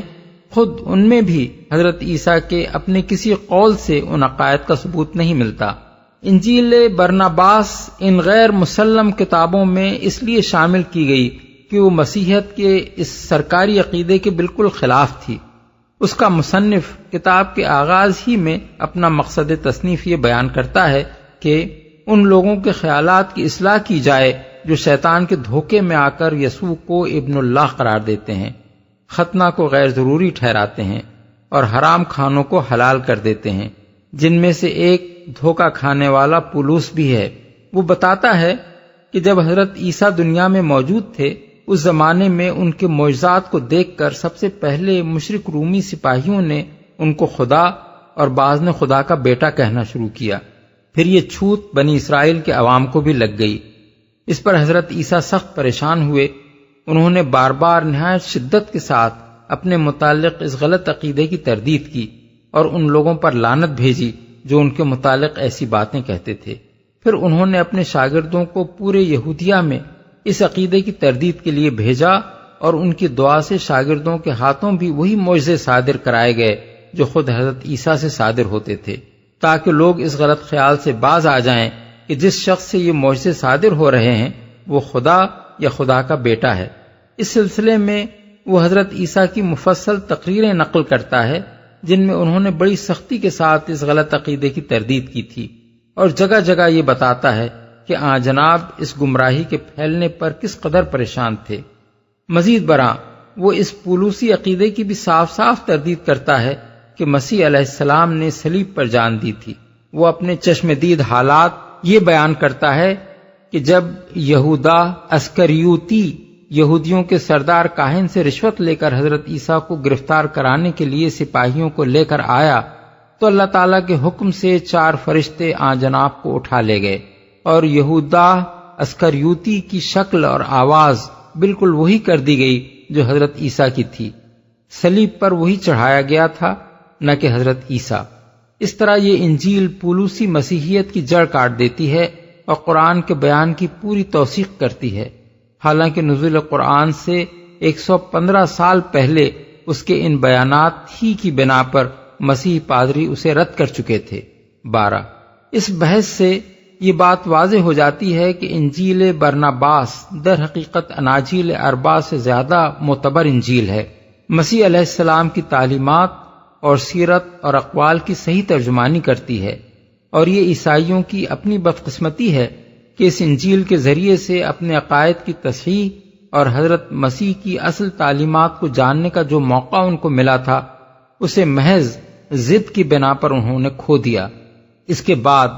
ہم پورے اطمینان کے ساتھ وہ بشارتیں نقل کر سکتے ہیں جو رسول اللہ صلی اللہ علیہ وسلم کے بارے میں برناباس نے حضرت عیسیٰ سے روایت کی ہیں۔ ان بشارتوں میں کئی حضرت عیسیٰ حضور کا نام لیتے ہیں، کہیں رسول اللہ کہتے ہیں، کہیں آپ کے لیے مسیح کا لفظ استعمال کرتے ہیں، کہیں قابل تعریف یعنی ایڈمائربل کہتے ہیں، اور کہیں صاف صاف ایسے فقرے ارشاد فرماتے ہیں جو بالکل لا الہ الا اللہ محمد الرسول اللہ کے ہم معنی ہیں۔ ہمارے لیے ان ساری بشارتوں کو نقل کرنا مشکل ہے، کیونکہ وہ اتنی زیادہ ہیں اور جگہ جگہ مختلف پیرایوں اور سیاق و سباق میں آئی ہیں کہ ان سے ایک اچھا خاصا رسالہ مرتب ہو سکتا ہے۔ یہاں ہم محض بطور نمونہ ان میں سے چند کو نقل کرتے ہیں۔ تمام انبیاء جن کو خدا نے دنیا میں بھیجا، جن کی تعداد 1,44,000 تھی، انہوں نے ابہام کے ساتھ بات کی، مگر میرے بعد تمام انبیاء اور مقدس ہستیوں کا نور آئے گا جو انبیاء کی کہی ہوئی باتوں کے اندھیرے پر روشنی ڈال دے گا، کیونکہ وہ خدا کا رسول ہے۔ باب 17۔ فریسیوں اور لاویوں نے کہا، اگر تو نہ مسیح ہے، نہ الیاس، نہ کوئی اور نبی، تو کیوں تو نئی تعلیم دیتا ہے اور اپنے آپ کو مسیح سے بھی زیادہ بنا کر پیش کرتا ہے؟ یسوع نے جواب دیا، جو معجزے خدا میرے ہاتھ سے دکھاتا ہے وہ یہ ظاہر کرتے ہیں کہ میں وہی کچھ کہتا ہوں جو خدا چاہتا ہے، ورنہ در حقیقت میں اپنے آپ کو اس یعنی مسیح سے بڑا شمار کیے جانے کے قابل نہیں قرار دیتا جس کا تم ذکر کر رہے ہو۔ میں تو اس خدا کے رسول کے موزے کے بند یا اس کی جوتی کے تسمے کھولنے کے لائق بھی نہیں ہوں جس کو تم مسیح کہتے ہو، جو مجھ سے پہلے بنایا گیا تھا اور میرے بعد آئے گا، اور صداقت کی باتیں لے کر آئے گا تاکہ اس کے دین کی کوئی انتہا نہ ہو۔ باب 42۔ بالیقین میں تم سے کہتا ہوں کہ ہر نبی جو آیا ہے وہ صرف ایک قوم کے لیے خدا کی رحمت کا نشان بن کر پیدا ہوا ہے۔ اس وجہ سے ان انبیاء کی باتیں ان لوگوں کے سوا کہیں اور نہیں پھیلیں جن کی طرف وہ بھیجے گئے تھے، مگر خدا کا رسول جب آئے گا خدا گویا اس کو اپنے ہاتھ کی مہر دے دے گا، یہاں تک کہ وہ دنیا کی تمام قوموں کو جو اس کی تعلیم پائیں گی نجات اور رحمت پہنچا دے گا۔ وہ بے خدا لوگوں پر اقتدار لے کر آئے گا اور بت پرستی کا ایسا قلع قمع کرے گا کہ شیطان پریشان ہو جائے گا۔ اس کے آگے شاگردوں کے ساتھ ایک طویل مکالمے میں حضرت عیسیٰ تصریح کرتے ہیں کہ وہ بنی اسماعیل میں سے ہوگا۔ باب 43۔ اس لیے میں تم سے کہتا ہوں کہ خدا کا رسول وہ رونق ہے جس سے خدا کی پیدا کی ہوئی قریب قریب تمام چیزوں کو خوشی نصیب ہوگی، کیونکہ وہ فہم اور نصیحت، حکمت اور طاقت، خشیت اور محبت، حزم اور ورع کی روح سے آراستہ ہے۔ وہ فیاضی اور رحمت، عدل اور تقوی، شرافت اور صبر کی روح سے مزین ہے، جو اس نے خدا سے ان تمام چیزوں کی بنسبت 3 گنی پائی ہے جنہیں خدا نے اپنی مخلوق میں سے یہ روح بخشی ہے۔ کیسا مبارک وقت ہوگا جب وہ دنیا میں آئے گا۔ یقین جانو میں نے اس کو دیکھا ہے اور اس کی تعظیم کی ہے، جس طرح ہر نبی نے اس کو دیکھا ہے۔ اس کی روح کو دیکھنے ہی سے خدا نے ان کو نبوت دی، اور جب میں نے اس کو دیکھا تو میری روح سکینت سے بھر گئی، یہ کہتے ہوئے کہ اے محمد خدا تمہارے ساتھ ہو، اور وہ مجھے تمہاری جوتی کے تسمے باندھنے کے قابل بنا دے، کیونکہ یہ مرتبہ بھی پالوں تو میں ایک بڑا نبی اور خدا کی ایک مقدس ہستی ہو جاؤں گا۔ باب 44۔ میرے جانے سے تمہارا دل پریشان نہ ہو، نہ تم خوف کرو، کیونکہ میں نے تم کو پیدا نہیں کیا ہے، بلکہ خدا ہمارا خالق جس نے تمہیں پیدا کیا ہے وہی تمہاری حفاظت کرے گا۔ رہا میں تو اس وقت میں دنیا میں اس رسول خدا کے لیے راستہ تیار کرنے آیا ہوں جو دنیا کے لیے نجات لے کر آئے گا۔ اندریاس نے کہا، استاد ہمیں اس کی نشانی بتا دے تاکہ ہم اسے پہچان لیں۔ یسوع نے جواب دیا، وہ تمہارے زمانے میں نہیں آئے گا بلکہ تمہارے کچھ سال بعد آئے گا، جبکہ میری انجیل ایسی مسخ ہو چکی ہوگی کہ مشکل سے کوئی 30 آدمی مومن باقی رہ جائیں گے۔ اس وقت اللہ دنیا پر رحم فرمائے گا اور اپنے رسول کو بھیجے گا جس کے سر پر سفید بادل کا سایہ ہوگا، جس سے وہ خدا کا برگزیدہ جانا جائے گا، اور اس کے ذریعے سے خدا کی معرفت دنیا کو حاصل ہوگی۔ وہ بے خدا لوگوں کے خلاف بڑی طاقت کے ساتھ آئے گا اور زمین پر بت پرستی کو مٹا دے گا، اور مجھے اس کی بڑی خوشی ہے کیونکہ اس کے ذریعے سے ہمارا خدا پہچانا جائے گا اور اس کی تقدیس ہوگی، اور میری صداقت دنیا کو معلوم ہوگی، اور وہ ان لوگوں سے انتقام لے گا جو مجھے انسان سے بڑھ کر کچھ قرار دیں گے۔ وہ ایک ایسی صداقت کے ساتھ آئے گا جو تمام انبیاء کی لائی ہوئی صداقت سے زیادہ واضح ہوگی۔ باب 72۔ خدا کا عہد یروشلم میں معبد سلیمان کے اندر کیا گیا تھا،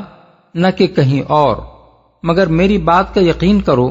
کہ ایک وقت آئے گا جب خدا اپنی رحمت ایک اور شہر میں نازل فرمائے گا، پھر ہر جگہ اس کی صحیح عبادت ہو سکے گی، اور اللہ اپنی رحمت سے ہر جگہ سچی نماز کو قبول فرمائے گا۔ میں دراصل اسرائیل کے گھرانے کی طرف نجات کا نبی بنا کر بھیجا گیا ہوں، مگر میرے بعد مسیح آئے گا، خدا کا بھیجا ہوا تمام دنیا کی طرف، جس کے لیے خدا نے یہ ساری دنیا بنائی ہے۔ اس وقت ساری دنیا میں اللہ کی عبادت ہوگی اور اس کی رحمت نازل ہوگی۔ باب 83۔ یسوع نے سردار کاہن سے کہا، زندہ خدا کی قسم جس کے حضور میری جان حاضر ہے، میں وہ مسیح نہیں ہوں جس کی آمد کا تمام دنیا کی قومیں انتظار کر رہی ہیں، جس کا وعدہ خدا نے ہمارے باپ ابراہیم سے یہ کہہ کر کیا تھا کہ تیری نسل کے وسیلے سے زمین کی سب قومیں برکت پائیں گی۔ پیدائش باب 22 آیت 18۔ مگر جب خدا مجھے دنیا سے لے جائے گا تو شیطان پھر یہ بغاوت برپا کرے گا کہ ناپرہیزگار لوگ مجھے خدا اور خدا کا بیٹا مانے، اس کی وجہ سے میری باتوں اور میری تعلیمات کو مسخ کر دیا جائے گا،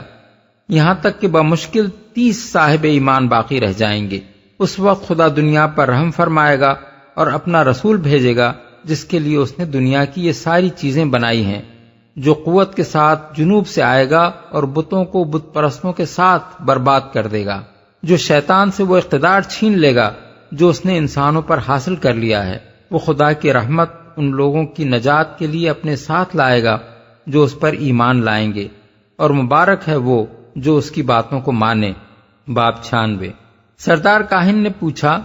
کیا خدا کے اس رسول کے بعد دوسرے نبی بھی آئیں گے؟ یسوع نے جواب دیا، اس کے بعد خدا کے بھیجے ہوئے سچے نبی نہیں آئیں گے، مگر بہت سے جھوٹے نبی آ جائیں گے جن کا مجھے بڑا غم ہے، کیونکہ شیطان خدا کے عادلانہ فیصلے کی وجہ سے ان کو اٹھائے گا اور وہ میری انجیل کے پردے میں اپنے آپ کو چھپائیں گے۔ باب 97۔ سردار کاہن نے پوچھا کہ وہ مسیح کس نام سے پکارا جائے گا اور کیا نشانیاں اس کی آمد کو ظاہر کریں گی؟ یسوع نے جواب دیا، اس مسیح کا نام قابل تعریف ہے، کیونکہ خدا نے جب اس کی روح پیدا کی تھی اس وقت اس کا یہ نام خود رکھا تھا، اور وہاں اسے ایک ملکوتی شان میں رکھا گیا تھا۔ خدا نے کہا، اے محمد انتظار کر، کیونکہ تیری خاطر میں جنت، دنیا اور بہت سی مخلوق پیدا کروں گا اور اس کو تجھے تحفے کے طور پر دوں گا، یہاں تک کہ جو تیری تبریک کرے گا اسے برکت دی جائے گی، اور جو تجھ پر لعنت کرے گا اس پر لعنت کی جائے گی۔ جب میں تجھے دنیا کی طرف بھیجوں گا تو میں تجھ کو اپنے پیغامبر نجات کی حیثیت سے بھیجوں گا۔ تیری بات سچی ہوگی، یہاں تک کہ زمین و آسمان ٹل جائیں گے مگر تیرا دین نہیں ٹلے گا، سو اس کا مبارک نام محمد ہے۔ باب 97۔ بارنباس لکھتا ہے کہ ایک موقع پر شاگردوں کے سامنے حضرت عیسیٰ نے بتایا کہ میرے ہی شاگردوں میں سے ایک، جو بعد میں یہودا اسکریوتی نکلا، مجھے 30 سکوں کے عوض دشمنوں کے ہاتھ بیچ دے گا۔ پھر فرمایا، اس کے بعد مجھے یقین ہے کہ جو مجھے بیچے گا وہی میرے نام سے مارا جائے گا، کیونکہ خدا مجھے زمین سے اوپر اٹھا لے گا اور اس غدار کی صورت ایسی بدل دے گا کہ ہر شخص یہ سمجھے گا کہ وہ میں ہی ہوں۔ تاہم جب وہ ایک بری موت مرے گا تو ایک مدت تک میری ہی تذلیل ہوتی رہے گی، مگر جب محمد خدا کا مقدس رسول آئے گا تو میری وہ بدنامی دور کر دی جائے گی، اور خدا یہ اس لیے کرے گا کہ میں نے اس مسیح کی صداقت کا اقرار کیا ہے۔ وہ مجھے اس کا یہ انعام دے گا کہ لوگ یہ جان لیں گے کہ میں زندہ ہوں اور اس ذلت کی موت سے میرا کوئی واسطہ نہیں ہے۔ باب 113۔ شاگردوں سے حضرت عیسیٰ نے کہا، بے شک میں تم سے کہتا ہوں کہ اگر موسیٰ کی کتاب سے صداقت مسخ نہ کر دی گئی ہوتی تو خدا ہمارے باپ داؤد کو ایک دوسری کتاب نہ دیتا، اور اگر داؤد کی کتاب میں تحریف نہ کی گئی ہوتی تو خدا مجھے انجیل نہ دیتا، کیونکہ خداوند ہمارا خدا بدلنے والا نہیں ہے اور اس نے سب انسانوں کو ایک ہی پیغام دیا ہے۔ لہذا جب اللہ کا رسول آئے گا تو وہ اس لیے آئے گا کہ ان ساری چیزوں کو صاف کر دے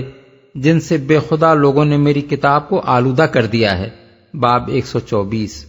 ان صاف اور مفصل پیشین گوئیوں میں صرف 3 چیزیں ایسی ہیں جو بادی النظر میں نگاہ کو کھٹکتی ہیں۔ ایک یہ کہ ان میں اور انجیل برناباس کی متعدد دوسری عبارتوں میں حضرت عیسیٰ علیہ السلام نے اپنے مسیح ہونے کا انکار کیا ہے۔ دوسری یہ کہ صرف انہی عبارتوں میں نہیں بلکہ اس انجیل کے بہت سے مقامات پر رسول اللہ صلی اللہ علیہ وسلم کا اصل عربی نام محمد لکھا گیا ہے، حالانکہ یہ انبیاء کی پیشین گوئیوں کا عام طریقہ نہیں ہے کہ بعد کی آنے والی کسی ہستی کا اصل نام لیا جائے۔ تیسری یہ کہ اس میں حضرت صلی اللہ علیہ وسلم کو مسیح کہا گیا ہے۔ پہلے شبہ کا جواب یہ ہے کہ صرف انجیل برناباس ہی میں نہیں بلکہ لوقا کی انجیل میں بھی یہ ذکر موجود ہے کہ حضرت عیسیٰ نے اپنے شاگردوں کو اس بات سے منع کیا تھا کہ وہ آپ کو مسیح کہیں۔ لوقا کے الفاظ یہ ہیں، اس نے ان سے کہا، لیکن تم مجھے کیا کہتے ہو؟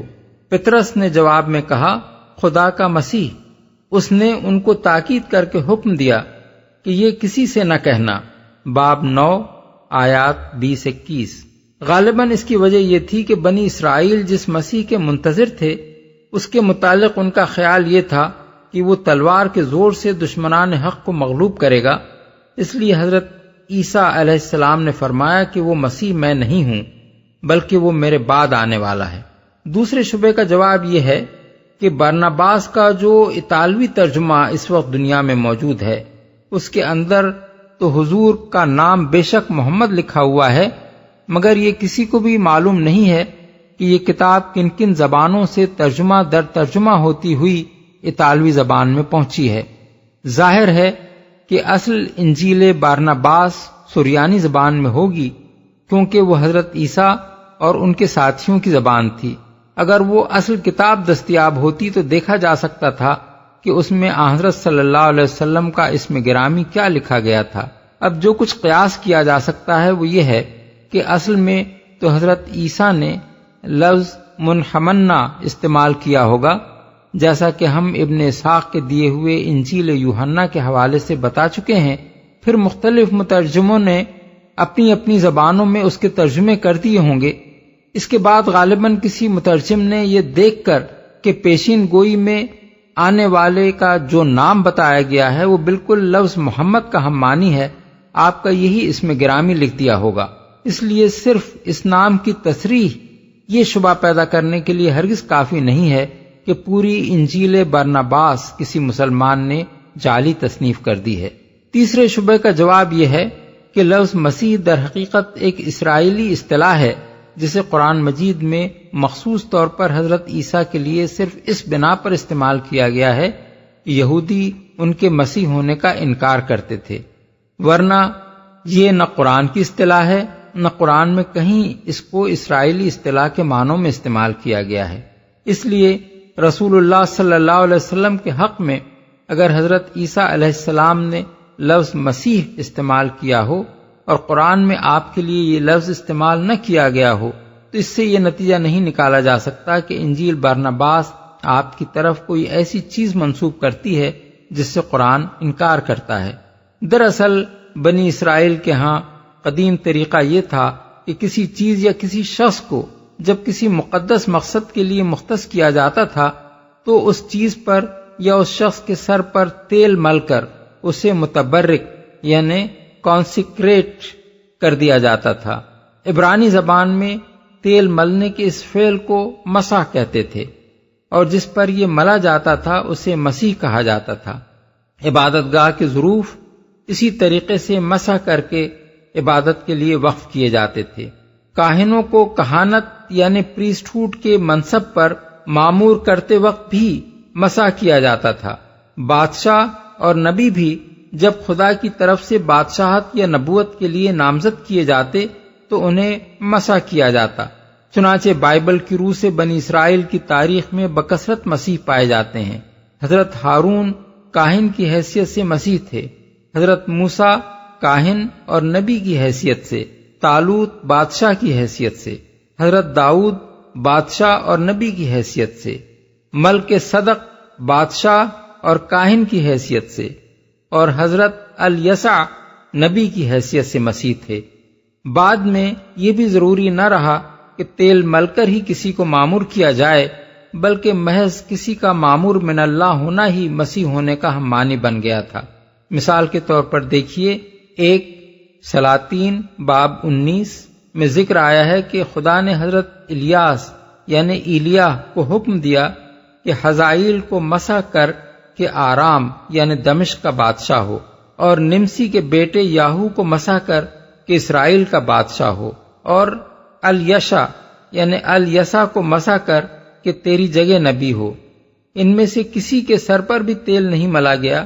بس خدا کی طرف سے ان کی ماموریت کا فیصلہ سنا دینا ہی گویا انہیں مسح کر دینا تھا۔ پس اسرائیلی تصور کے مطابق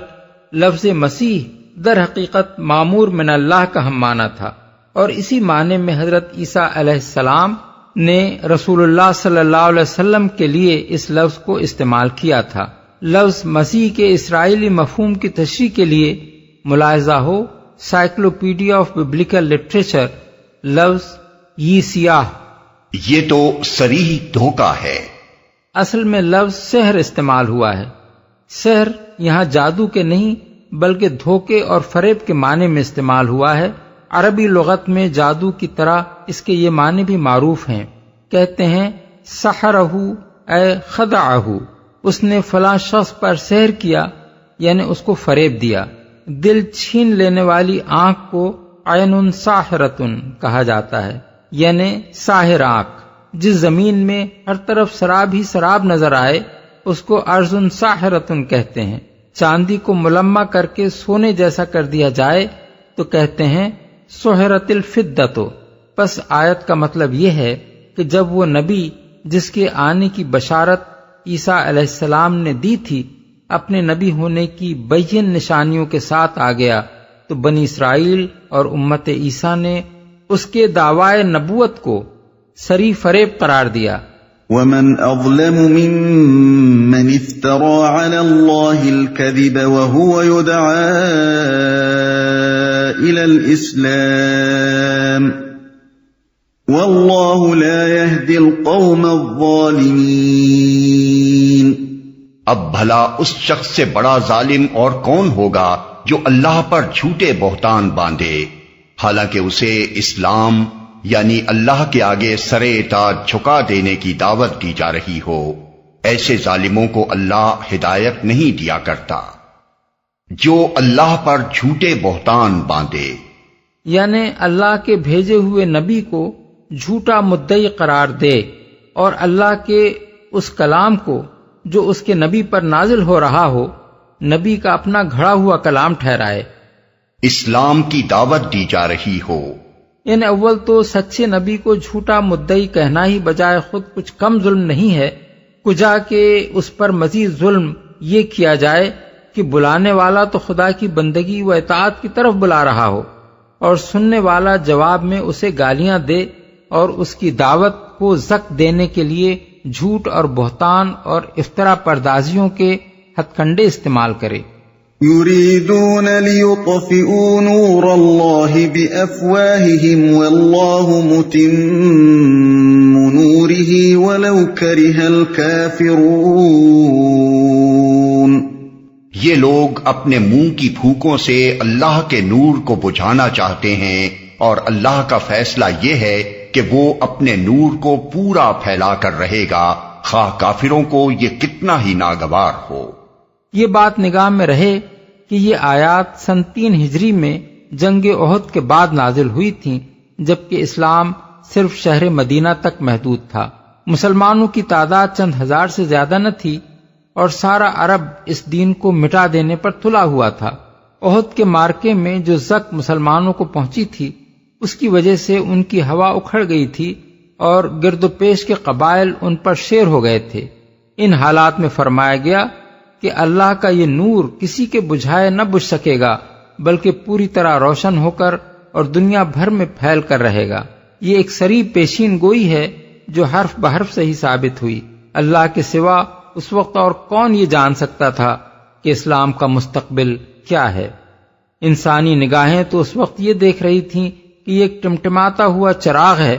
جسے بجھا دینے کے لیے بڑے زور کی آندھیاں چل رہی ہیں۔ هو الذي أرسل رسوله بالهدى ودين الحق ليظهره على الدين كله ولو كره المشركون۔ وہی تو ہے جس نے اپنے رسول کو ہدایت اور دین حق کے ساتھ بھیجا ہے تاکہ اسے پورے کے پورے دین پر غالب کر دے، خواہ مشرکین کو یہ کتنا ہی ناگوار ہو۔ مشرکین کو ناگوار ہو یعنی ان لوگوں کو جو اللہ کی بندگی کے ساتھ دوسروں کی بندگیاں ملاتے ہیں اور اللہ کے دین میں دوسرے دینوں کی آمیزش کرتے ہیں، جو اس بات پر راضی نہیں ہیں کہ پورا کا پورا نظام زندگی صرف ایک خدا کی اطاعت اور ہدایت پر قائم ہو، جنہیں اس بات پر اصرار ہے کہ جس جس معبود کی چاہیں گے بندگی کریں گے اور جن جن فلسفوں اور نظریات پر چاہیں گے اپنے عقائد و اخلاق اور تہذیب و تمدن کی بنیاد رکھیں گے۔ ایسے سب لوگوں کے علی الرغم یہ فرمایا جا رہا ہے کہ اللہ کا رسول ان کے ساتھ مصالحت کرنے کے لیے نہیں بھیجا گیا ہے، بلکہ اس لیے بھیجا گیا ہے کہ جو ہدایت اور دین حق وہ اللہ کی طرف سے لایا ہے اسے پورے دین یعنی نظام زندگی کے ہر شعبے پر غالب کر دے۔ یہ کام اسے بہرحال کر کے رہنا ہے، کافر اور مشرک مان لیں تو اور نہ مانے تو، اور مزاحمت میں ایڑی چھوٹی کا زور لگا دیں تو، رسول کا یہ مشن ہر حالت میں پورا ہو کر رہے گا۔ یہ اعلان اس سے پہلے قرآن میں 2 جگہ ہو چکا ہے، ایک سورہ توبہ آیت 33 میں، دوسرے سورہ فتح آیت 28 میں۔ اب تیسری مرتبہ اسے یہاں دہرایا جا رہا ہے۔